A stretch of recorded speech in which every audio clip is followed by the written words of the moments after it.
Some people call us fanatics. I consider ourselves enthusiasts. I am KaijuNoir, and this is episode 1 of Shuwatch! Super dynamic! Ultra Force! Go! Yes, ladies and gentlemen, this is the second spin-off of the Sons of Serizawa podcast. As I've stated before, I am Andres Perez, aka KaijuNoir. Here with me today, of course, are David Hernandez, aka Gorizard. The internet bows to no man, until now. And last but certainly not least, Adam Noyes. Hello, insects of YouTube. Now, as for this show, I decided to, kind of like with episode 9 of the Sons of Serizawa podcast, I decided to split this, in our show, we will split this podcast, each episode into 3 segments. One dedicated to each of us, where each of us will bring a topic for discussion, and once we are done with that with said topic, we will then cut to a short musical break, which will then be followed up by the next segment. So, you guys ready? Mm-hmm. Sure.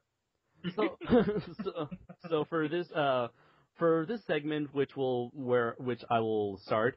So for this segment, I like to ask you guys a question, which is, when do you think is it appropriate to repurchase movies you already own? And, Me? 5 months.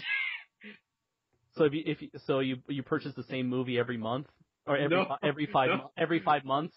No, it's an unwritten rule for me because during the summer I bought Ultraman the English dub, and then last night I just bought the same movie again, but the official DVD release from Japan with corrected subtitles. And what about when it comes to mainstream movies? I never do that. I mean, I do it with kaiju movies because, okay, I own the Sony releases for the Heisei Godzilla films, but I also own the Blu-ray releases for the Heisei Godzilla films. Yeah, that's basically the same thing for me, except with Godzilla 1984 and Biollante. The only things that I really have seen myself buying alternate versions to, with the exception of Tora Tora Tora, which is a war movie made in 1971, which is also Japanese, ironically. I usually don't buy different that's the only time when I bought different copies of certain movies. Now, the exception to this would be is if a different cut of a certain movie comes out. So I have let's see. For example, my favorite movie of all time. I have the theatrical cut of King Kong on DVD, but I also have the extended cut. Mm-hmm. Lord of the Rings. I actually have 3 different versions of Lord of the Rings. I have the theatrical cuts, I have the DVD extended cuts, and I have the Blu-ray extended cuts. So it seems basically if the movie's a completely different version, like extended or director or uncut. Yeah, that's I'm going to do it with Blade Runner. Yeah, I'm going to do it with Blade Runner. I'm doing it what was cool was George A. Romero just released his DVDs for Dawn of the Dead, and he released 3 different cuts of the movies. He released his personal cut, he released the extended cut, and then he released the European cut. All in one pack. It's like the Dawn of the Dead, the Ultimate Collector's Edition, and so I'm really looking forward to getting that. I kind of wonder, do you think it's necessary for so many cuts to exist in separate releases, or do you think that they should pull a Blade Runner where they put all the different cuts into one release? I actually personally prefer that, because that way you can get which one you want and stick with it. Mm-hmm. For example, I don't have any copies of Das Boot, but there are 3 cuts to Das Boot. Mm-hmm. There's the theatrical cut, there's the director's cut, and then there's the extended TV miniseries cut. Mm-hmm. And I'm getting on DVD the extended TV miniseries one because that's the one I want to watch. Mm-hmm. It's 4 hours and 50 minutes. Yeah. That way I can just get the one or the copy that I want. Mm-hmm. For King Kong, the only reason why I have King Kong is because, I got the DVD before the extended cut got released. Yeah. I usually prefer the longest cut because I feel like it's the most complete. Or the most bang for your buck? No, not necessarily. I feel like it's the most complete version of a film. All right. What I really wish they do with Star Wars is I wish they release separately the cuts versus 96 cuts versus special edition special edition. Special edition 1.0, special edition 2.0, special edition 3.0. Yeah, I was going to say, which special edition are you talking about here? Yeah. Now, do you think they that movie studios often abuse this like alternate cuts, where I feel like a lot of the time they would release supposedly especially for horror movies, they would have the uncut edition, or for other movies, like for Green Lantern, it would be like the director's edition, where they only add maybe 2 minutes of footage in total. Well, those are movies that I wouldn't get anyways, but yeah, I see your point. But yet again, they're a different version, and so I really think it's up to the individual. I wouldn't do it in this case because I'll admit there are a couple of versions where Amadeus is a great example of that. Fantastic movie, wonderful pacing. And I heard the director released his own personal cut of the movie, which is about 20 minutes longer, and I didn't like it as much as the theatrical cut because I thought it didn't ruin the pace, but it just kind of threw it off. And so I only own the theatrical cut of the movie because that's the only one that I wanted. Now, just wondering, for you guys, have you ever rebought a movie where it's like a different edition, but it turned out to be disappointing for you guys? Yes. Let's see. Let's start with David. How about you, since you haven't talked in quite a little bit? Maybe Star Wars. Star Wars. So that's fine. I first bought Star Wars. For the sake of having the theatrical editions, untainted by George Lucas, I bought the 2004 remastered versions. Me too. And then, of course, then they put out the Blu-ray releases, and I felt like I wouldn't be a good Star Wars fan if I didn't have the Blu-rays, despite the major changes that Lucas once again added to the series. No. Did you see my rant about him inserting no during that beautiful scene? Yeah. I think so. You said that in that moment, originally in the theatrical cuts, there's no sound between Vader. There is no dialogue. Vader does not say no in the original version. Yeah, and that kind of throws the audience off. It throws the performance off. Yeah, don't. My issue with it is it makes sense. It does.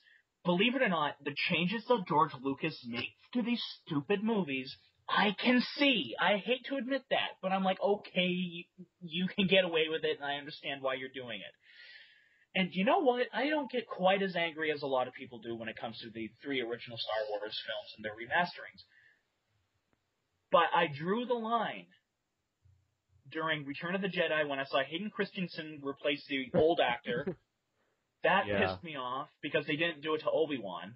Then the other one that pissed me off was the no. When Vader looks back and forth at the Emperor to Luke and says no. And I'm like, that destroys the suit actor's acting. It destroys the whole. It completely ruins the whole purpose of that scene. Yeah, and it's such a beautiful scene. It is such a beautiful scene. This is why Return of the Jedi is my favorite one, just because of the last act. But there's even little tiny stuff that I was noticing in this one, like when Luke chops off Vader's hand. There never used to be smoke coming out of his hand before. Vader's chopped off hand. There's smoke inserted in there now. But even that, I was like, that's okay. That's okay, because that actually added a little bit of realism to it, because I'm pretty sure there'd be smoke coming out of that. Well, anyways, for David, you mentioned that there was something else that bothered you about the Blu-ray release.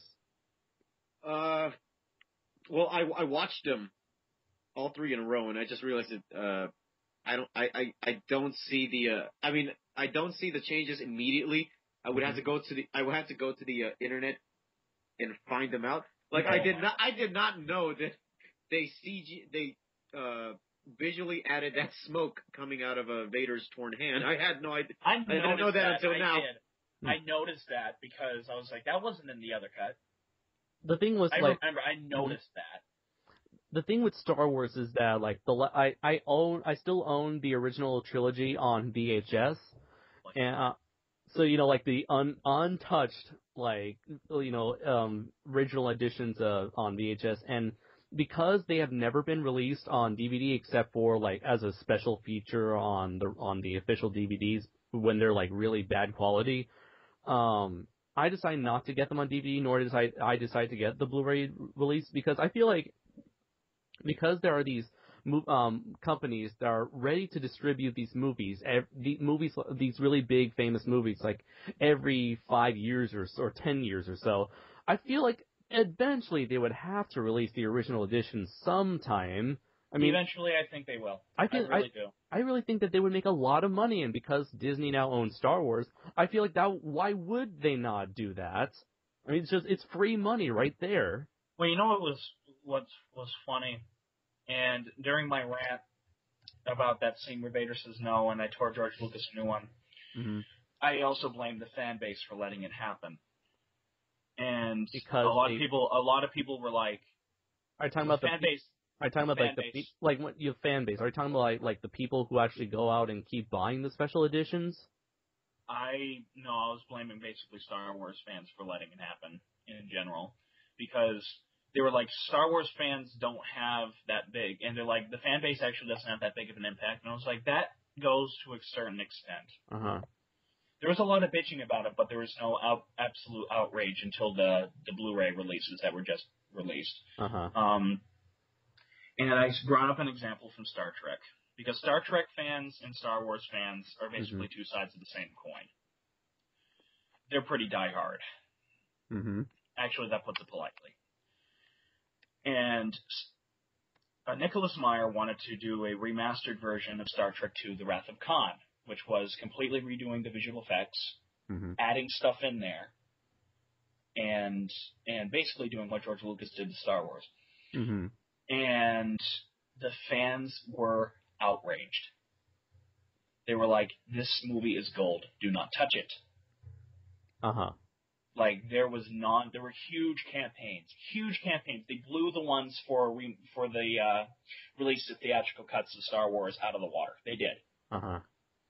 And because of that, they said no.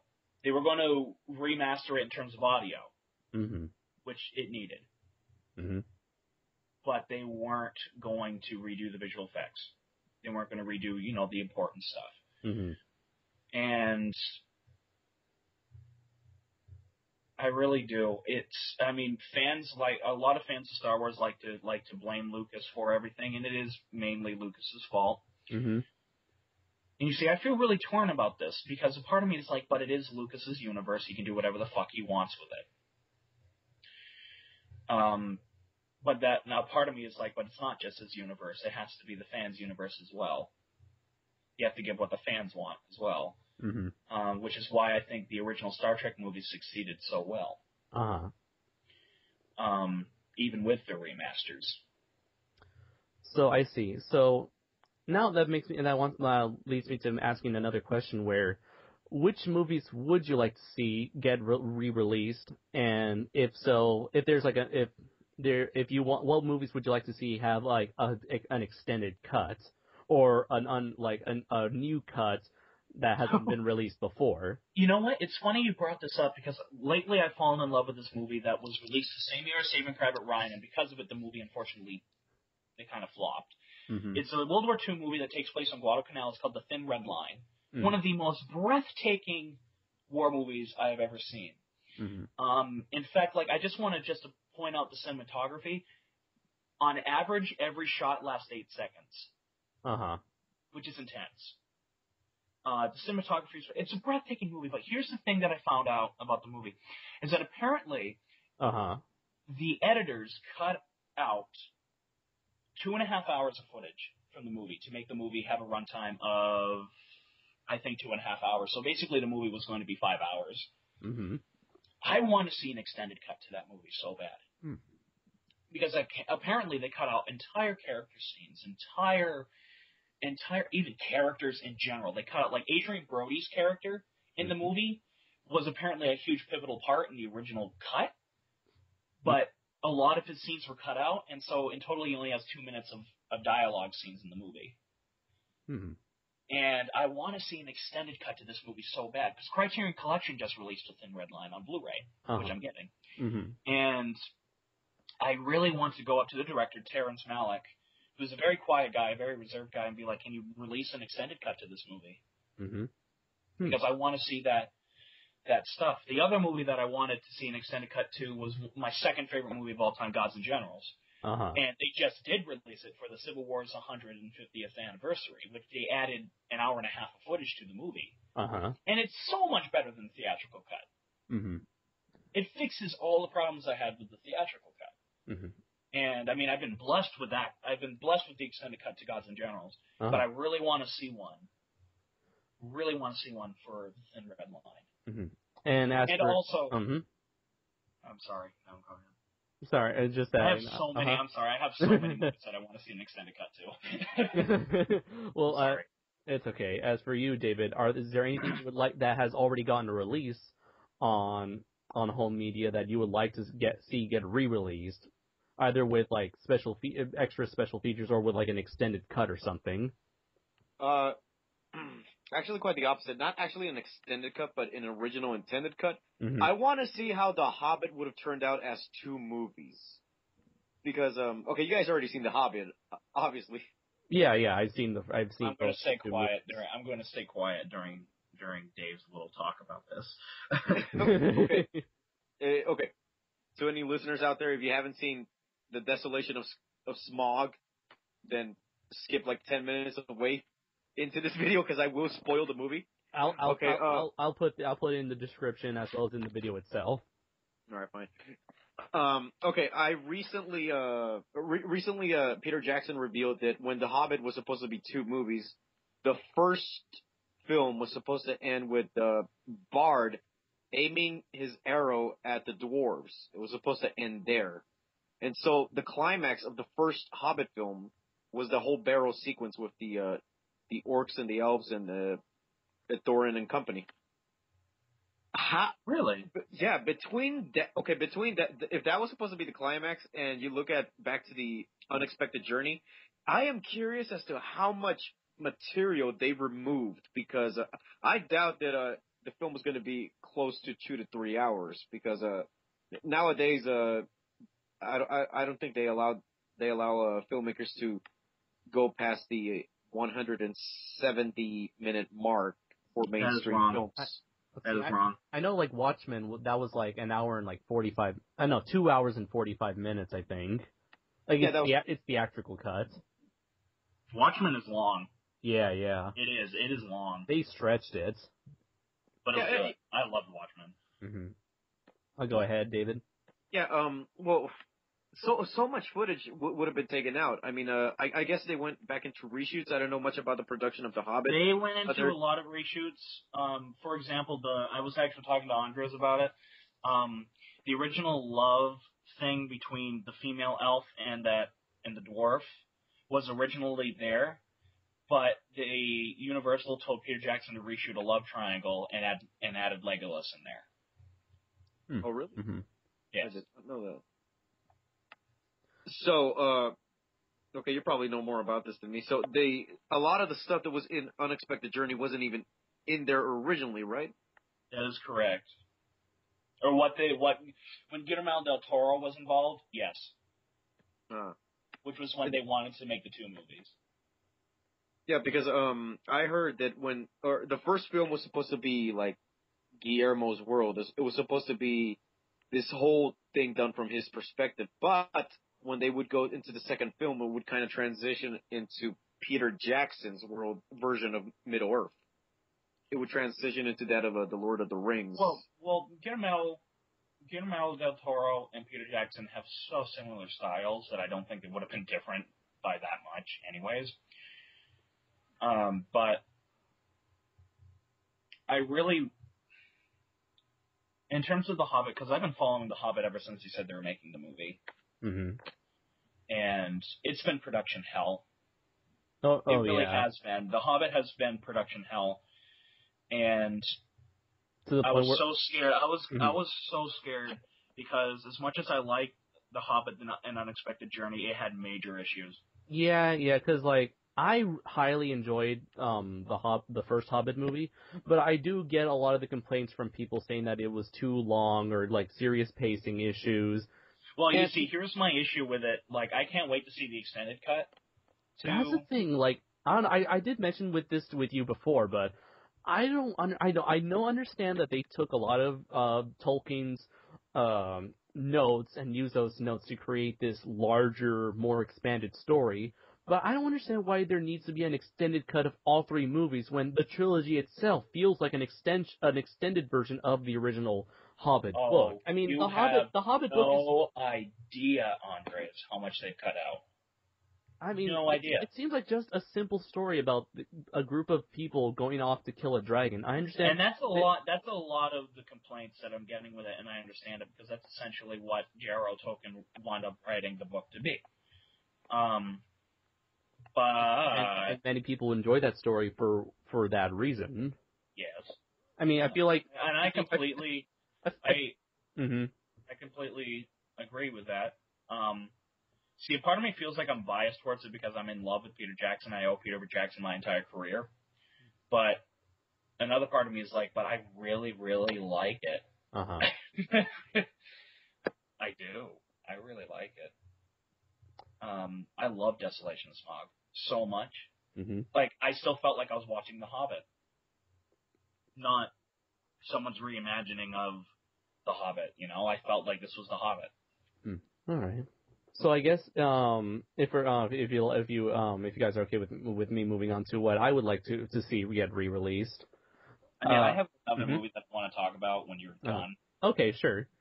It's not a movie that's getting re-released, but rather recently, I think it was like within the last year or the last 2 years, Bandai used to be in charge of releasing a lot of anime series onto DVD in America under the name, the line of Anime Legends. So they would release a lot of Gundam shows, shows like Gurren Lagann or Cowboy Bebop.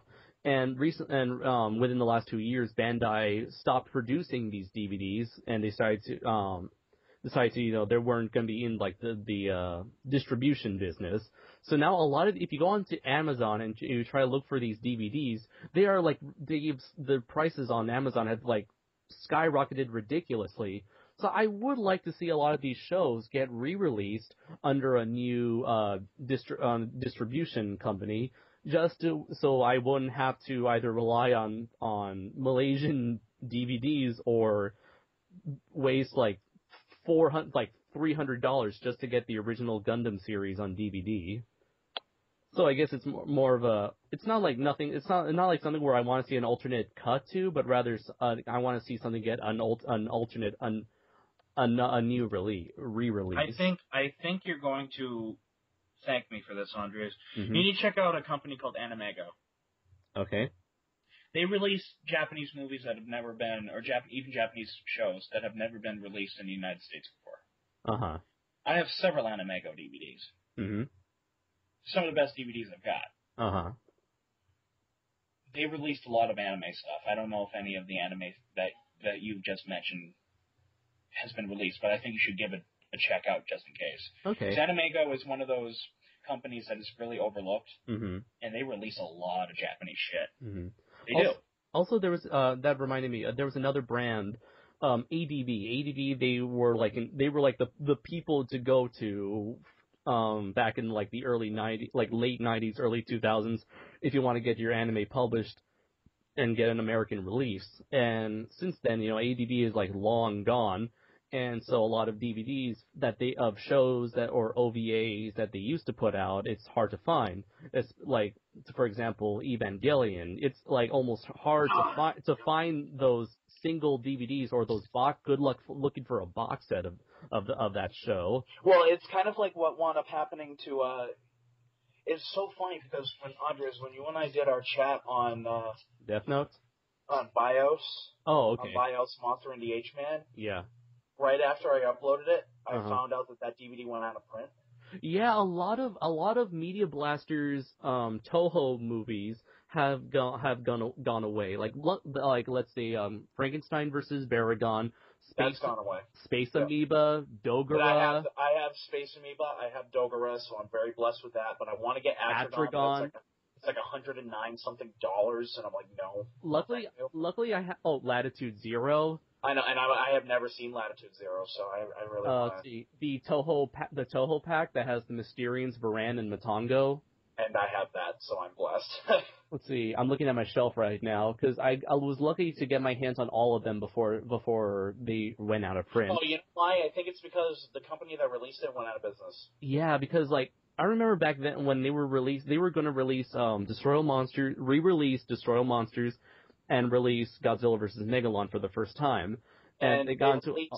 I was blessed that I was able to get it in time. I had Right. I had the Blu-ray. I had the Blu-ray of Destroy All Monsters, and I had the release of Godzilla vs. Megalon with the special features that weren't supposed to be on there. Yeah. You bastard. The commentary, the interview with one of the English dubbing, one of the actors from the English dub.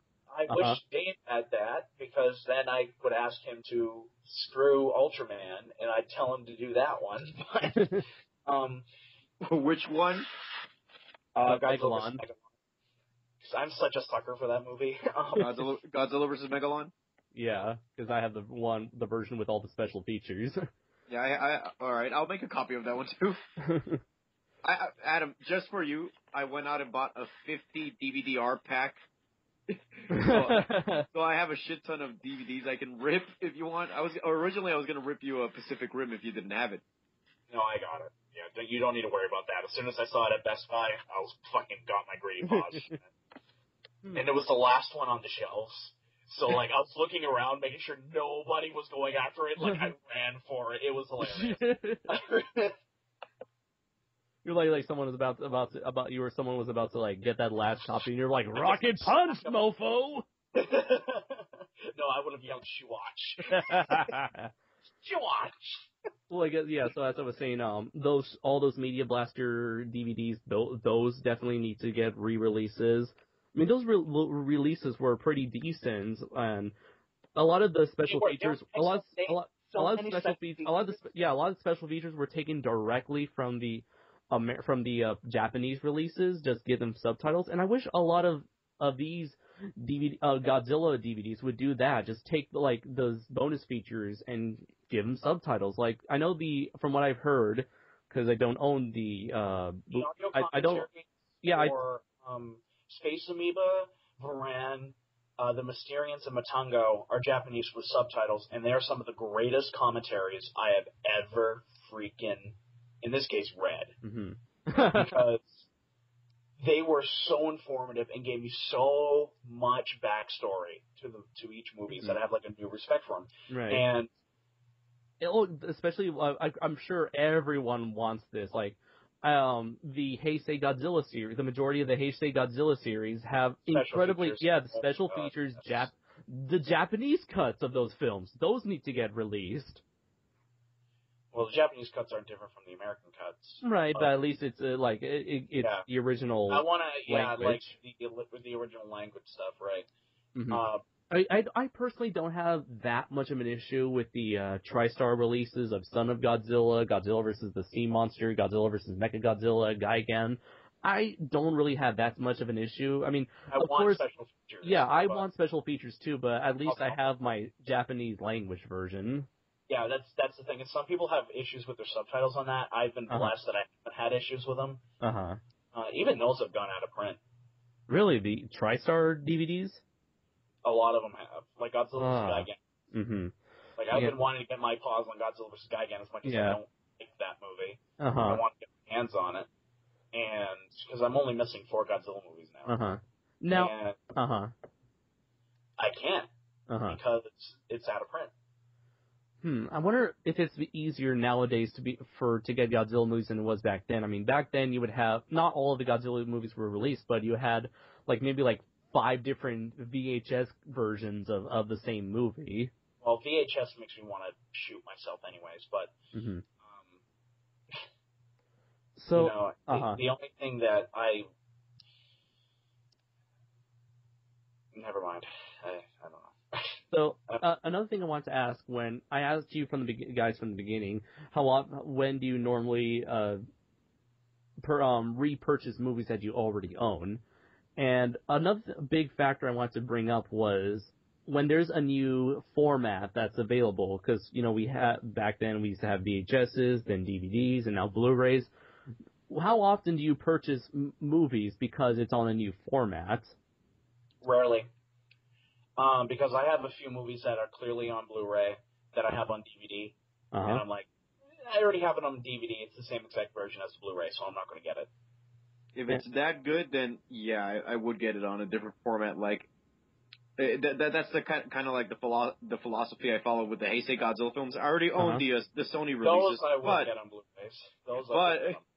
But they were available on Blu-ray with subtitles, so the opportunity was right there to enjoy them in glorious 1080p HD. So I was like, all right, fuck it, I'll get it.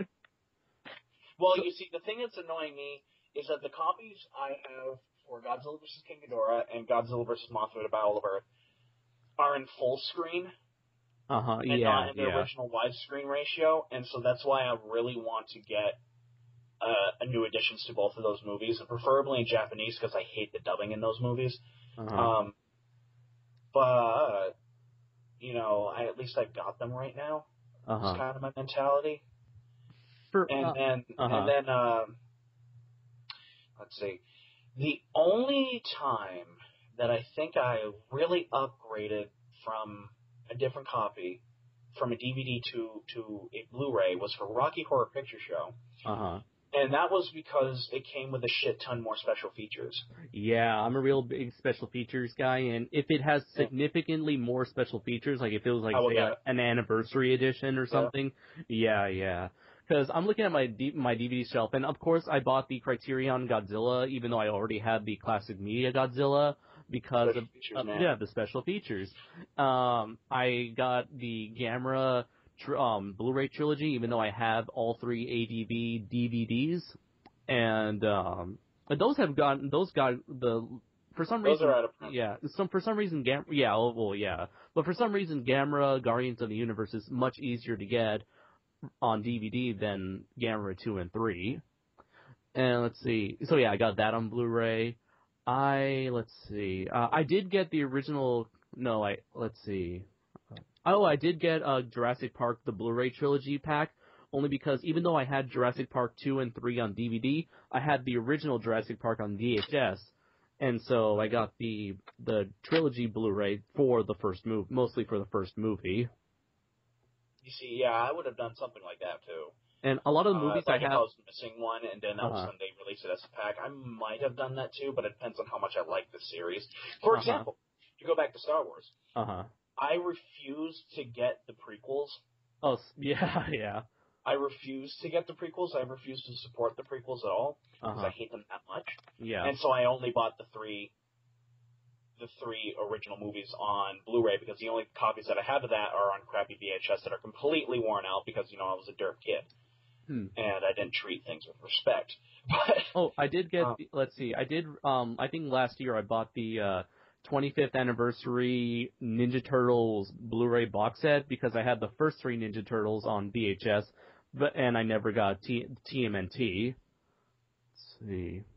Another thing, I have yet to purchase the Superman Blu-ray box set, but I do have the 4 movies in that 4 film pack.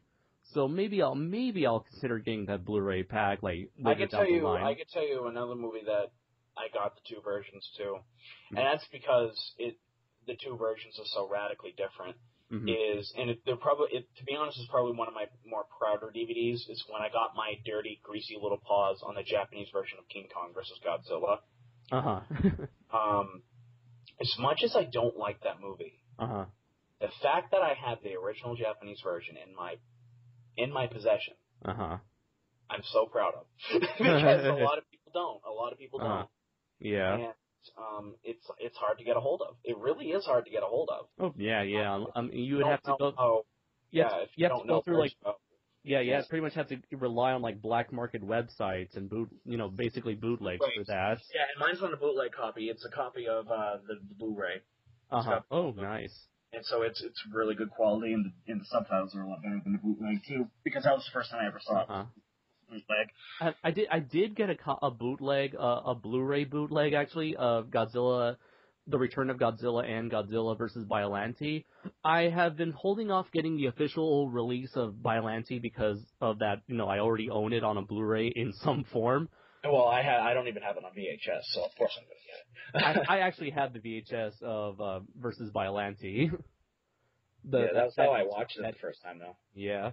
And let's see, I do have a bootleg of Ultra 7 that had the TNT English dub with a few awful. With a few Japanese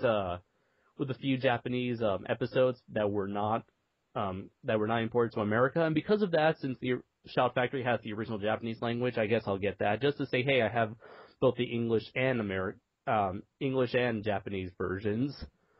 And again, that's one reason why I absolutely love the Destroy All Monsters Blu-ray, because I love flipping through the dubs. Yeah. Since I grew up on the Toho International dub, I have to say that one's my personal favorite, because I recognize all the voices. But just hearing Paul Frees, Paul fucking Frees on the original AIP dub is so good.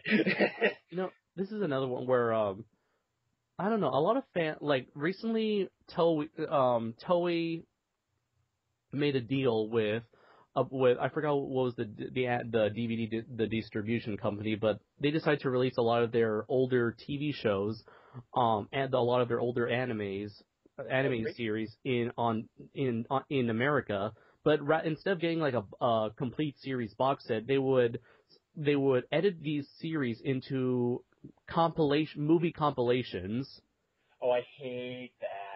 And so the first one I have, because I'm a huge Super Robot fan, I got the Guy King movie trilogy, and it was like a 40 episode or 44 episode series, and they made into a trilogy movie, and it's pretty much like each movie feels like 7 episodes put together. And the editing was well done, although I feel like I would agree with a lot of fans where they would like to have the original, like, the series in its completion. Feels like you're not getting the total package, but considering it's a Super Robot series and a lot of those shows from the 70s were kind of like very Monster of the Week, kind of repetitive, I would understand why they would decide to put these in a movie trilogy. But I'm sure there's a lot of shows that do not have a very formulaic format. So I would like to see these shows get proper, like, full-on releases as opposed to movie compilations. Although, like, then again, I recently saw the first rebuild of Evangelion movie, and that itself it's kind of like a movie compilation, like being a summarization of like the first 7 episodes and such. But then it's basically an adaptation of the first 6 episodes. Right. And I really liked that. I really enjoyed both the first and the second of the new Evangelion movies, and I didn't feel like I was missing out on much. But then again, they weren't just taking a whole bunch of stock footage and sticking them together. But that's another interesting point where, what do you guys think of of TV series getting movie compilation? Compilation movies. Last Airbender. Did that get a movie compilation? It is a movie compilation, technically. Oh, yeah, technically, like that live-action adaptation, yeah. I haven't really had experiences with that because I'm always very much like, I've got to get the show. Yeah, same here. Although I did hear that the trilogy compilation for the original Gundam show, that was really good. But I haven't seen it myself to determine that. I'm still watching the original series. Death Note did it.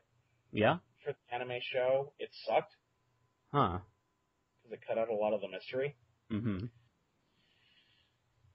So, based on that, I hate them. Yeah, as for you, David, do you ever had any experiences with compilation movies? Well, we talked about this, I think a week ago, and I recommended you not to waste your time on this, but it's the Evangelion Death and Rebirth, quote unquote, movie. Yeah, that thing. Yeah, I skipped it. Yeah, it's literally a compilation movie. That's the correct term to call it. It's not a movie. It's a compilation, and it's basically like okay, you saw the last 2 episodes of Evangelion, which you've hated. Right. I absolutely hated it. Like one of the worst show finales. In fact, the English voice actor for Shinji, he made this hilarious rant that you can find on YouTube where he's in character and he's like, they show the ending of Evangelion, and then after that you see like the ending credits and you hear Shinji's voice is like, okay, was this all a dream or something? What happened to Sele? Or weren't we supposed to be doing stuff? Guys? Hello? How am I supposed to get home? Send me that video afterwards. Yes, I'll definitely will. But anyways, go ahead. Anyways, I think in general, if done wrong, compilation films are just a waste of time. So you might as well just watch the original versions, like the original uncut versions. Like if you were going to go into watching a Death and Rebirth of Evangelion, I would say either watch the Rebirth movies or watch the anime. And yeah, that's pretty much what I've done. Because basically, like, compilation movies are kind of more like the clip shows of movies. That's basically what they are. Like, just basically what you it's what's the word? To get updated on the events that happen. Yeah, recap episodes. Yeah, recap. Except now it's a feature-length film, which I find totally unnecessary. Yeah. Well, how do you feel about the Evangelion movies? Because they almost go like scene for scene from the episodes. It does have that episodic feeling. We're like, okay, here they go fighting this angel. Now they're fighting this angel. Well, with the rebuild movies, it's kind of like a different situation. But the first movie is basically an adaptation of the first 6 episodes. It doesn't feel like a compilation at all. I mean, I've even toyed with the idea of getting the first 6 episodes and just doing an exact replica of the rebuild film. But I haven't done that because I'm too lazy to do it. But the first movie does it so well. It reintroduces you to the world without having to, waste time. It's like straightforward. It's an adaptation. It's not a compilation. With the second movie, it's a complete reimagining of the rest of the series. With it takes its own original spin.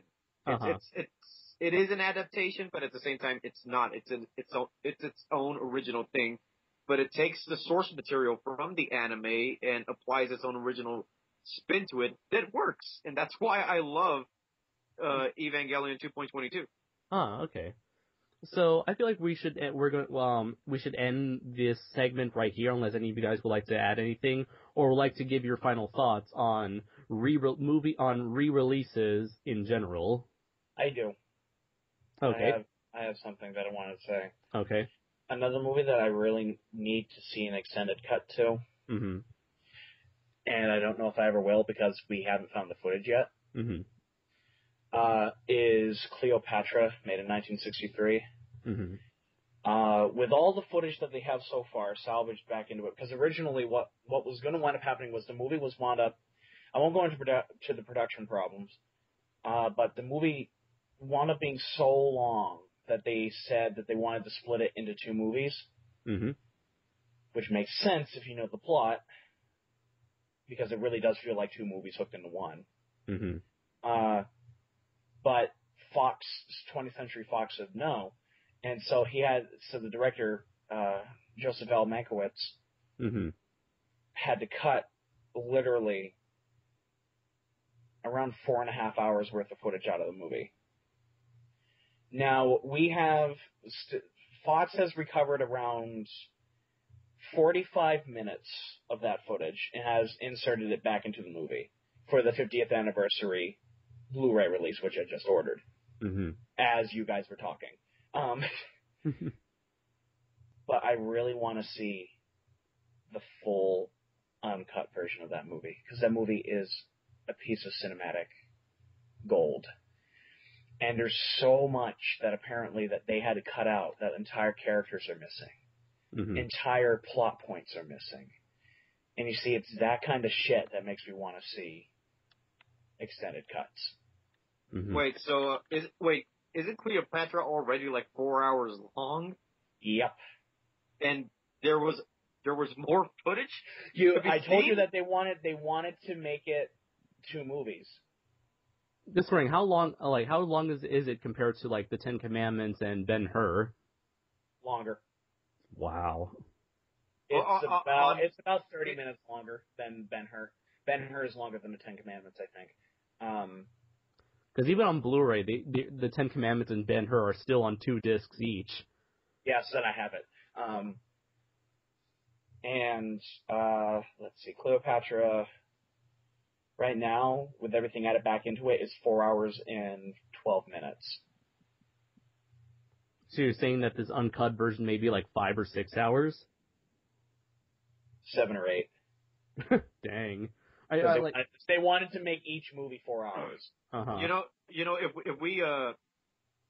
if we lived in the 1950s or 60s and we still had the technological capabilities we have today, and they made The Hobbit during that time, I'm pretty sure it just would have been one single whole film. Yeah, I'm pretty sure. It was a whole film in the 80s when they made that animated Hobbit. Yeah, but that was like 77 minutes. Cleopatra's like 4 hours long now. Well, you see, here's the plot of Cleopatra follows her relationships between Julius Caesar and Mark Antony. And you see, here's the thing. I prefer the parts of Julius Caesar because I love Rex Harrison. He's my all-time favorite Caesar. But, it really does. If you watch the movie, like I have, it really does feel like 2 movies hooked into one. And that's a lot of the criticism it actually had when it was first released. When it was first released, they were like, if this was 2 movies, if Mankiewicz had his way, this would have been a true piece of art. Yeah. It would certainly be quite an undertaking for them to like reconstruct the whole movie into that like 7 or 8 hour epic. Yeah, what they would have done, or Mankiewicz wanted to do, and what they actually really wanted to do for the 50th anniversary, but they just they can't find the footage. They don't know where the hell it is. So it's lost along with the spider pit scene? Yeah, it's like that. And I'm sure it's still there somewhere, but it's just in some rusty can somewhere, just waiting to be found. I'm pretty sure the spider pit sequence is gone. I'm pretty sure we will never find that. Yeah, same here. I have no hopes. I mean, I'm content with Peter Jackson's remake of that scene. Yeah, because I'm pretty sure that's pretty damn close to what it would have been. But anyways, with Cleopatra, I mean, they were able to add in 45 minutes of footage, and it's great footage. Great footage. And it adds so much to the movie as it is. And I'm like, what would this other 4 hours do to the movie? Because, like, I was watching the documentary on the making of the movie, which I tell you guys, you need to check that out if you guys want to watch production hell. To the point where the director actually had to, like, insert drugs to keep him going in the day. Dang. He went an entire week without sleeping. But anyways, according to this man, he was like, I was so let down when I watched the movie because I was one of the main characters in the movie. I was. And I was there for 10 months. I had a lot of screen time. And in the movie, the way how it's presented in the movie, I could have had this done in 2 weeks. That's what he said. And I'm like, God, I really want to see the extended cut to this. I really want to see that footage added back in there. And there's this another one that actually, towards the ending of the movie, when Mark Antony finds that all of his men have deserted him, and those loyal to Mark Antony were murdered by the deserters, there's a scene with Lucius, a character named Lucius, who in the version that I've seen, he's only in it for like 20 minutes, while apparently he was a huge major character in the original drafts, and the original version. And there's a scene showing him that was supposed to be shot, and it was shot, of, because there's photographs of it, there are photographs of it, where Lucius is found dead by Mark Antony. And there's supposed to be a scene before that shows him killing himself. Because he couldn't deal with the fact that he was betraying Antony. There's a scene where he kills himself. And in the movie, it's really confusing. It's really confusing. You don't know if he was killed, or you don't know if he killed himself. And then Mark Antony's last lines are, "I really envied Lucius and his long arms because he's about to kill himself." And with a sword, basically seppuku style. Because that's what Romans did. And he says, "I always envied Lucius and his long arms." And I never understood why he said that line until I listened to the audio commentary and that documentary. Okay. And I'm like, this is why I want to see the footage, the extra footage for this movie found. I see. Yeah. So, wow. I never knew that about Cleopatra, but then again, like, it's been one of those movies that's been on my list. So good. It is. It's like one of those gems that I think if they wound up releasing the two movies, it would have gotten a better rep. It really would have. I really think it would have gotten a better rep because the movie, I mean, it was hailed when it was released, but it wasn't like hailed as like Ben-Hur. I really think it would have been on the level as like Ben-Hur if they released the two movies separate. Well, I guess only time would tell. So I guess this is about time where we shall end this segment of Shuwatch. So we will be right back after the break.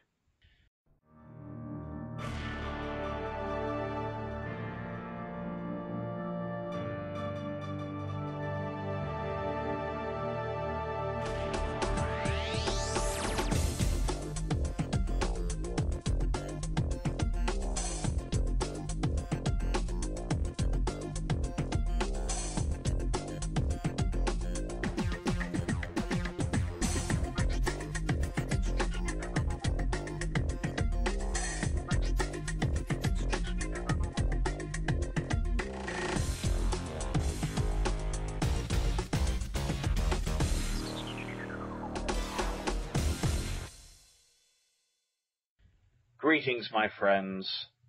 You're about to enter a zone in which everything I say is true, for I am God. Hello, I am Adam Noyes, and welcome to my section of Shuwatch. Now, originally, I was going to talk about film school and the bullshit you have to go to in film school. But I'm not in a pissed off mood. So instead, I'm going to talk about something else. So, I've had a pretty crappy week. Pretty crappy week in terms of, in terms of college, searching for colleges, college applications, financial aid, shit like that.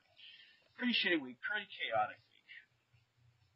And at this point, I was pretty much like my childhood is dead. Everything about my childhood is dead right now. Then comes along the only Ray Harryhausen movie I had not seen, which is The Valley of Gwangi. And so I sit down today, actually, and watched it, and I felt like an 8-year-old kid the entire time. An 8-year-old kid. That 8-year-old kid in me came out and was like, oh my god, this is why my childhood was awesome. The entire time I felt like a kid in a candy store. I was just blown away by the visual effects. Again, a testament to Ray Harryhausen. And even though I knew those things were fake and how everything was done, I was still completely blown away by it. And I can honestly say this is probably my second favorite Ray Harryhausen movie now because I had such an enjoyable experience watching this movie today. I was so happy watching this movie. Like, it completely, I can say now that this week has been worth it. All the hell that I went through this week, it has been completely worth it because of this movie. And it really brought a child back in me again. Well, I literally, the smile on my face throughout this entire movie, I have not had in a very long time. Well, of course, it's cowboys and dinosaurs. How can you go wrong with that? It's like Cowboys and Aliens. But that movie made me feel like a kid too. Oh my god, this movie is just so good. And I know, Dave, you haven't seen it. You suck. And, I was tempted to say, hey, but, I think we expect that of you now, by now. Yeah. It's kind of because... But I shouldn't have even asked you, Andres, if you've seen Valley of Gwangi, because it inspired heavily Jurassic Park, which is your favorite movie. Of course. And I as soon as I saw that scene where where Gwangi comes in and snatches that Ornithomimus, I was like, totally the Gallimimus scene from Jurassic Park. It's such a good movie.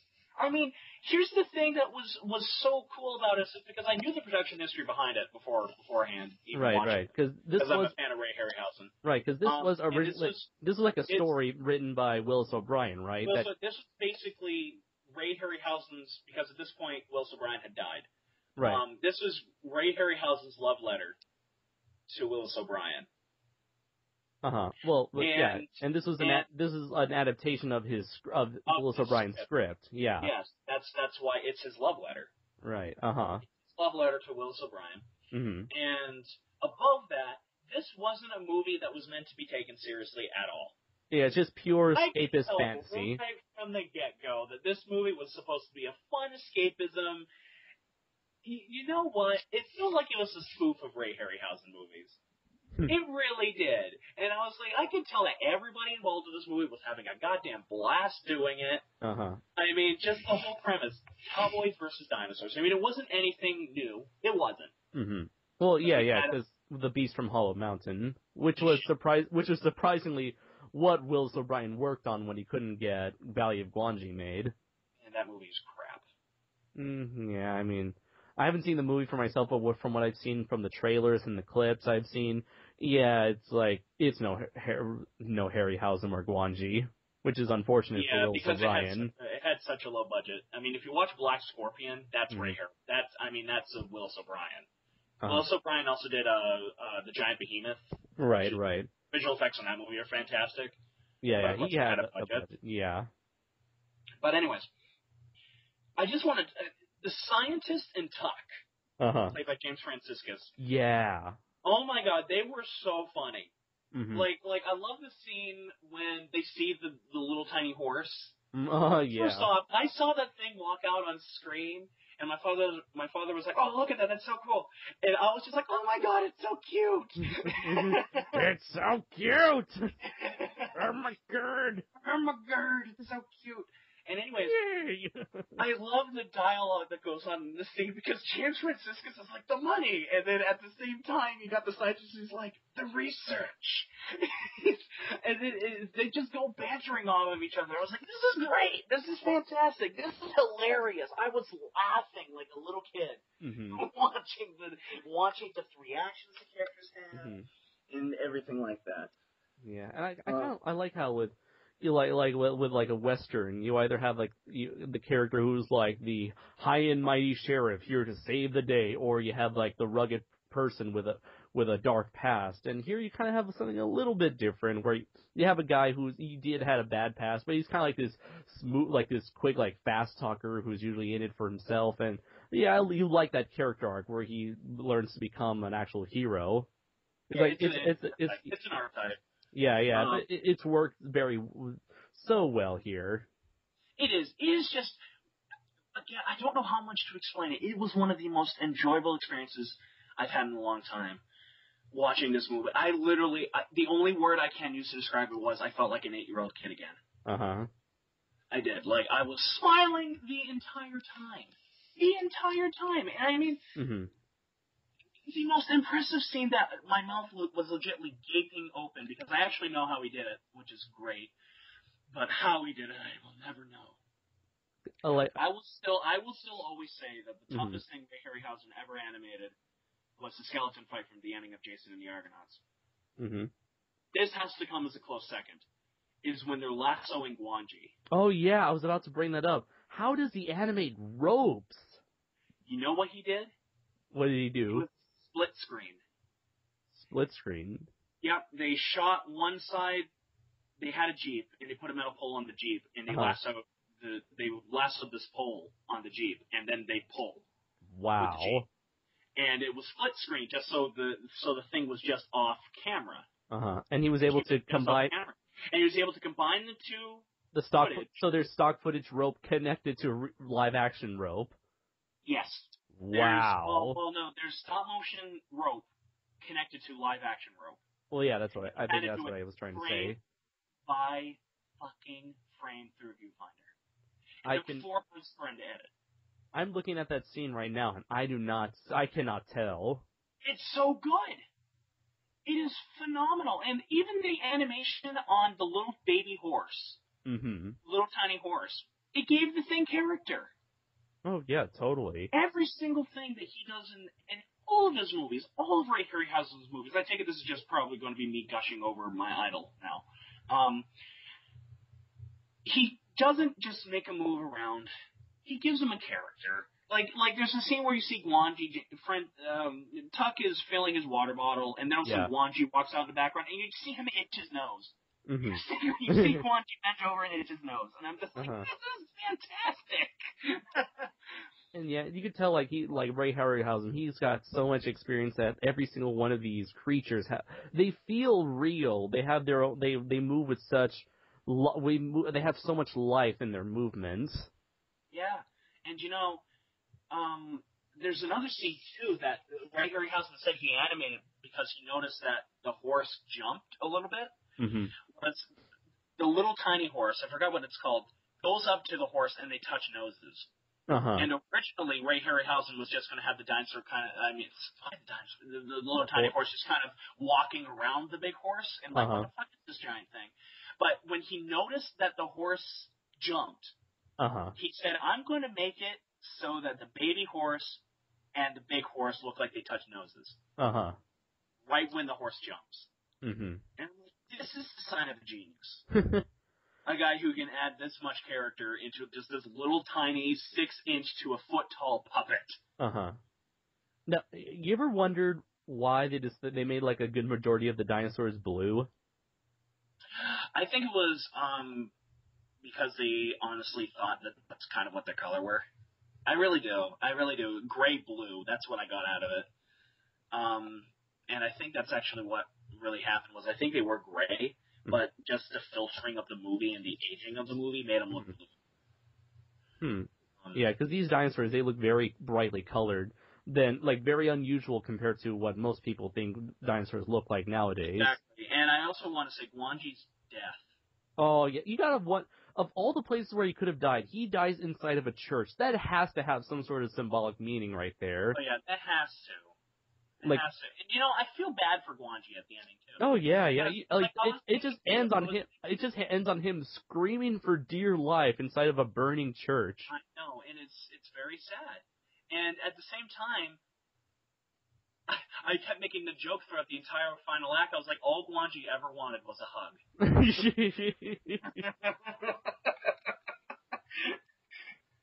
Man, was this good. Man, was this movie good. It was so entertaining. I was like, this movie is just pure entertainment. From the get-go, this movie is pure entertainment. Even down to the goddamn music score. And just to prove you, the guy who did the music, Jerome Moros, he composed Western music. He was chosen specifically to do this because he can do Western music. In fact, he did the music for one of my favorite Westerns of all time, The Big Country. Which has a great film score to it. And the music score is so lighthearted, it is so fun, and just gives character to everything in this movie. It just does. Everything in this movie freaking works. There, I said it. And I know I know we just finished talking about movie re-releases, but there was a Blu-ray box set of four of Ray Harryhausen films, which was, let's see, I think it came from Beneath the Sea, 100 million miles to Earth versus the Flying Saucers, and I think the Seventh Voyage of Sinbad. I really want I'm not sure if there is, but I really want another, like a volume 2 of Ray Harryhausen movies on Blu-ray. You see, the things that I'm noticing is that, I like to stay away, other than Beast from 1 million years to Earth, Mm-hmm. 1 million miles to Earth, or whatever. That's the only one of like the old Ray Harryhausen movies that I could say that I really, really like and enjoy. That doesn't feel like a stereotypical sci-fi movie. Right. Well, I love this fantasy. It's like Jason and the Argonauts. I will always say is my favorite Ray Harryhausen movie. I think that got a Blu-ray release. So I know it did. It has an audio. It has an audio commentary with Peter Jackson on it. And I know Clash of the Titans also has the original also has a Blu-ray release, but I don't think Valley of Gwangi has a Blu-ray release at all. Nor does The Beast from 20,000 Fathoms. Yeah, like And the only reason why I'm asking for a Blu-ray release because, the Blu-ray discs, they have a lot of space. And I feel like you can easily put, I don't think these movies really need to be in HD, but they could easily put them on, like, one disc or something and just have a bunch of new special features or new commentaries. Well, there are special features on it. Mm-hmm. There are. Interviews with Ray Harryhausen and people who worked on Jurassic Park. Mm-hmm. About the influence that this movie had. Mm-hmm.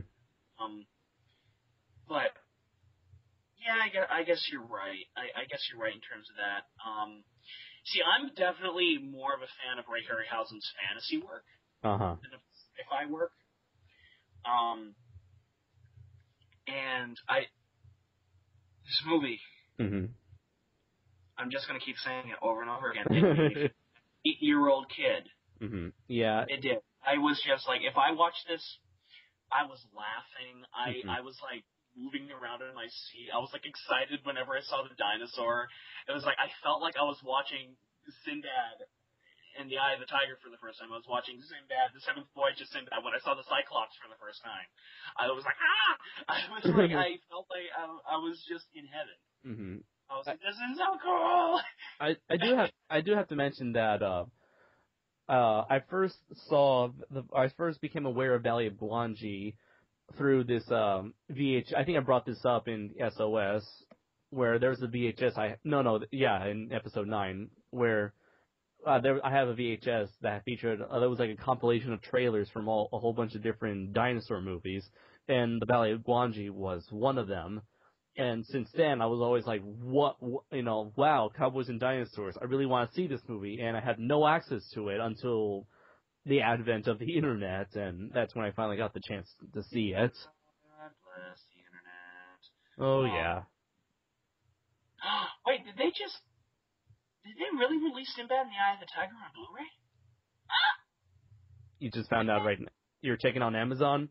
Uh-huh. But it's $94. Must be out of print. Yeah, it must be.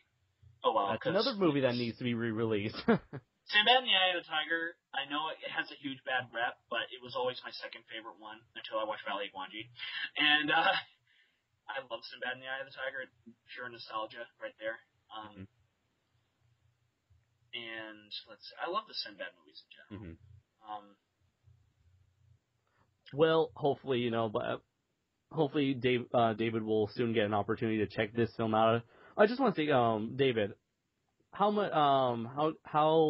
well versed are you with the works of Ray Harryhausen? Yeah. Pretty well versed. I mean, I haven't seen every single one of his works, but I've seen enough to, have some knowledge in Harryhausen's work. I mean, one of the first Harryhausen films I've ever seen was Clash of the Titans. And after that, I saw Jason and the Argonauts. Those were my two exposures to not only Greek mythology, but also Harryhausen's work. And it's always stuck to me, like the Kraken and the skeleton fights at the end of Jason and the Argonauts. And I'm really more familiar with his fantasy work than his sci-fi work, because I grew up with his fantasy films. Like, I grew up with the Sinbad films. I grew up with the Clash and Jason. I didn't get it to his monster works until like later on, when I got a little bit older. I didn't see Beast from 20,000 Fathoms until I was like late in middle school. Oh, I'm not getting the Blu-ray. You know why? Because it doesn't have any. I'm looking at it. Doesn't have any special features. Well, the DVD does. That makes no sense. That happened with like RoboCop and. Oh wait, yes it does. That's an isolated score track. Oh, I love the soundtrack for Sinbad. No, the special features on the DVD outweigh it. I think I mentioned this before, like off mic, but because this movie takes place in Mexico, this would make Gwangi one of the very few Mexican giant movie monsters. Indeed, you are correct, good sir. Hooray! There's a Mexican monster, and he's a T-Rex?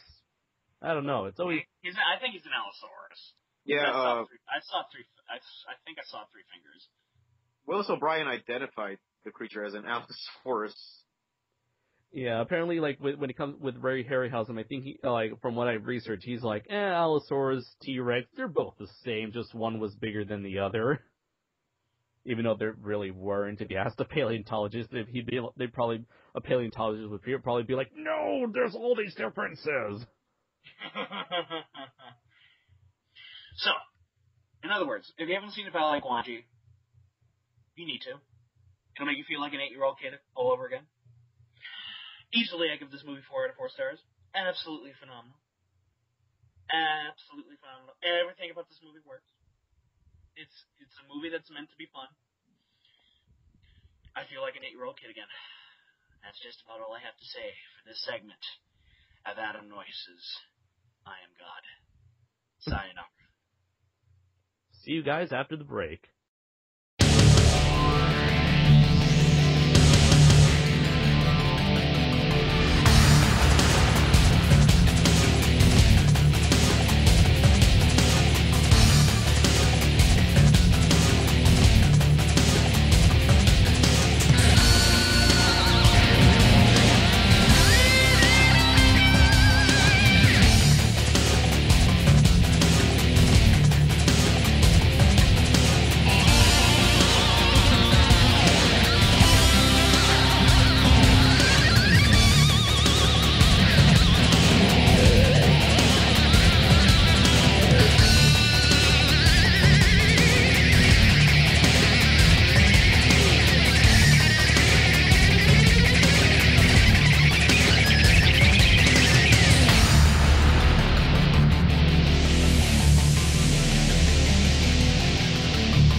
And we are back with the final segment of the first episode of Shuwatch. And here to host the segment is the one and only David. Okay. So we were supposed to record on Monday, I believe, but I ditched you guys to go see The Hobbit again. Yes, and we are still very angry. In fact, because you did not show up for a second time, because this is actually the third attempt that we tried to record, both the first two attempts failed because David decided to see The Hobbit twice. And so as punishment, David, I will not start working on that revised treatment for your movie until we actually release this episode. Well, to be fair, I already received my punishment last night, and this will be one of the stories I will tell. Okay. Yes. For this, I believe I failed to mention that for David's segment, he will mostly be bringing up interesting stories of his life, because as I mentioned in episode 9, surely this man living as a McDonald's employee in Vegas, he must have had some interesting tales from Sin City. Sin City. Oh, terrible snake impersonation. Anyways, okay. The day we were targeted to record, okay, I ditched you guys to go see The Hobbit again. Mm-hmm. This time in IMAX 3D high frame rate, by the way. Yeah, apparently they're calling this 48 frames per second version HD 3D. At least my theater calls it that. Really? Yeah, the AMC, they call it HD 3D. That's weird. They just call it, like, extreme something back here. They just overuse the word X, the letter X, a lot. Which theater is this? Like a theater chain? Well, it's a chain. I think it's Regal Cinema. I think it's Regal Cinemas. I don't know. I went to go see The Hobbit again. Okay, the first time I saw The Hobbit was in the second best theater in Vegas. The second time I saw it was in the first best theater in Vegas. Whoa. And let me just say that I saw the Godzilla trailer both times in both theaters, and let me just say that you have not seen the trailer until you've seen it in any theater with excellent quality, because, oh my god, the sound was so loud, literally, the seats vibrated when Godzilla's roar, just came out. Wait, the seats actually vibrated? It's like they one of those literally vibrated. Oh my god, it's one of those special seats. I forgot what it's called, but I have heard of these. No, it's not T-Box. It's not.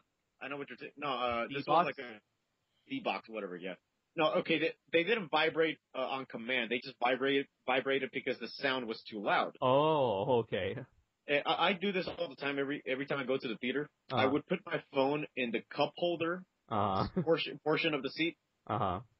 Just to see if I get a text or not, and if I do, just like see who it is, then ignore it, then get back to the movie. When Godzilla's roar came up, my phone vibrated.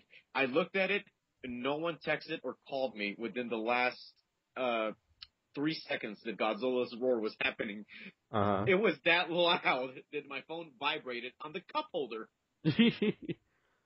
His roar is truly that powerful. Okay, anyways. Okay, so I said I was going to do the chat with you guys that day, but for some reason, me and my friend, we just decided to, go spend $30 and go watch The Hobbit, because I wanted him to see the movie, and I kept on telling him that Smaug's lines were way better than Bane's. I went that far as to overglorify Smaug's lines. It was impossible. So we went to go see the movie. I decided to ditch you guys. And I should have felt bad. But the whole time I was driving to the theater, I was just laughing because I was just thinking about Adam having to come back from his friends back to his house, and then you, Andres, actually almost crashing somewhere. And No, the thing was, I was at the theater watching Hobbit, Desolation of Smaug, and Anchorman 2 to review with my friend Pete, and just so we can make it in time, because we were deciding because his house was closer, we were gonna record at his house rather than my house, so I was he and I were running from the theater to my car. We were running across the parking lot. There were cars moving back and forth. It was like a game of Frogger right there. And just to see, I missed, just to see your text, I was like, Didn't you have to pay to get back into the theater? Oh no, we decided to save the last two movies of the year for another time. Hopefully maybe this weekend my friend and I will check out those last two movies. So I was laughing for nothing. Okay, anyways. Alright, so okay, you wanna know, David? What? I could have gotten laid. Coulda, shoulda, woulda. Okay, anyways. You're a dick. I am what I eat. I'm just kidding. What? I just set myself dick? I just set myself. You bastard, you ate Richard? I set myself up for that. Okay, our viewers will not understand this, but you saw the picture I tagged you guys in, the unnecessary evil thing. Yeah. Well, earlier I was texting that girl, and she was like, "You're a dick. You are what you eat." I'm like, "Fuck you." It was an insult, but a funny insult. Very classy, David. You sure know how to talk to women. Yes, I do. Okay, anyways.